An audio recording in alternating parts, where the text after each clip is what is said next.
Okay, yeah, my name is Matt Powell. My stage name or ring name is DOG MAXX. I'm a professional wrestler. I've wrestled for the last sort of 17 years and I've been promoting for the last 10 probably.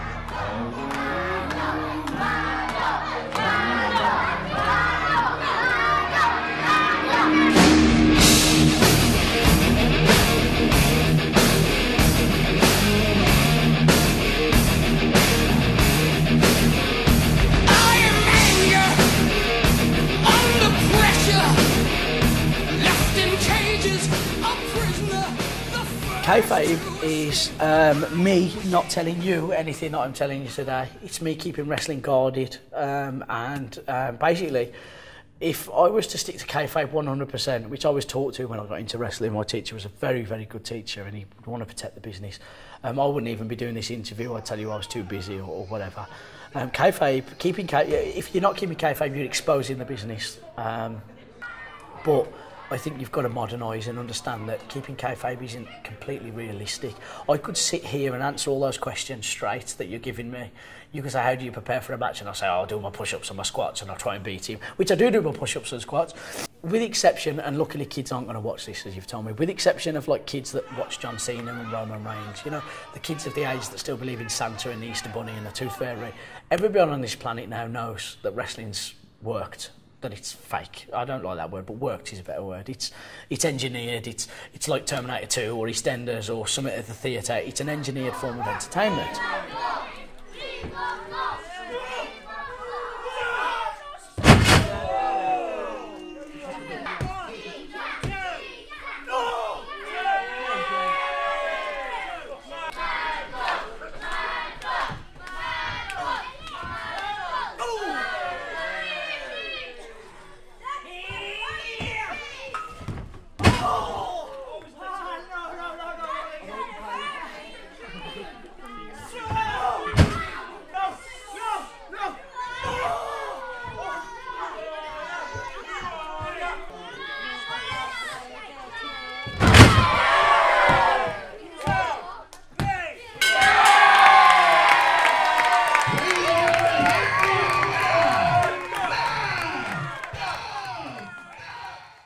Everybody knows that when a magician saws a woman in half on stage, that he's not sawing her in half. They know there's fake legs in the box, or there's another woman in the box, or they've all got a theory of how he does it, but they don't know how he does it.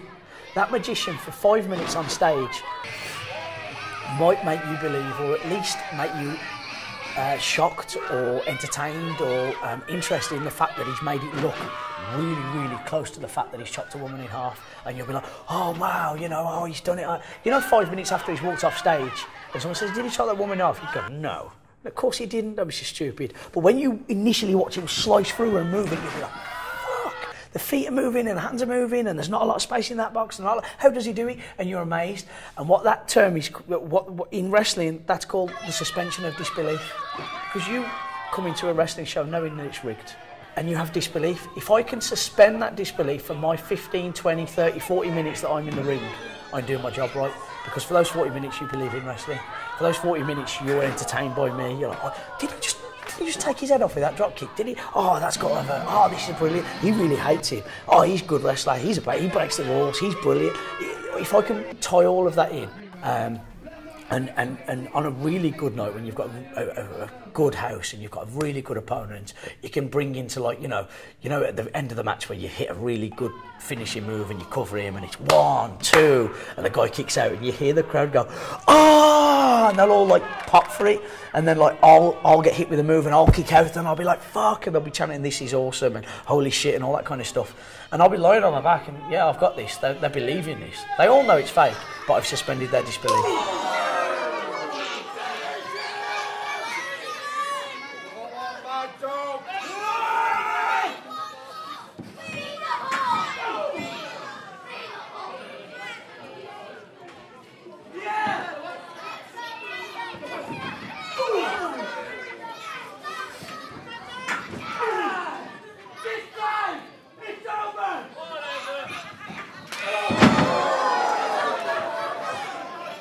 And then I'll hit my finishing move and I'll cover it and it'll be 1, 2, 3 and they'll literally jump to their feet. 1, 2, 3.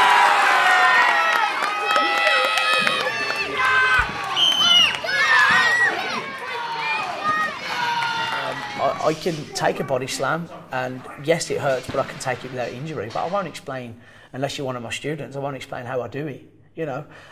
So I'll keep kayfabe as far as 2017 allows me to, in the fact that I can't tell you that it's real, because you know that it's not, because other wrestlers more qualified than me, richer than me, more famous than me will do interviews like this and openly admit that it's fake. So I have no control over that, but what I can do is protect what I've still got of the business, you know, the traditions of it, just the traditions and the style and the methodology and all of everything that ties in to make it a very good wrestling match. So that's for me and my students and my colleagues, if that makes sense. So I'll keep kayfabe to the extent that my society will let me.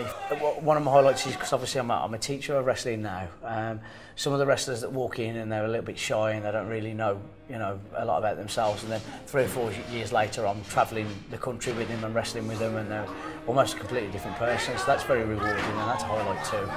Like I say, I could go on and on with that kind of stuff. I find wrestling very rewarding, you know, so I could go on with highlights forever.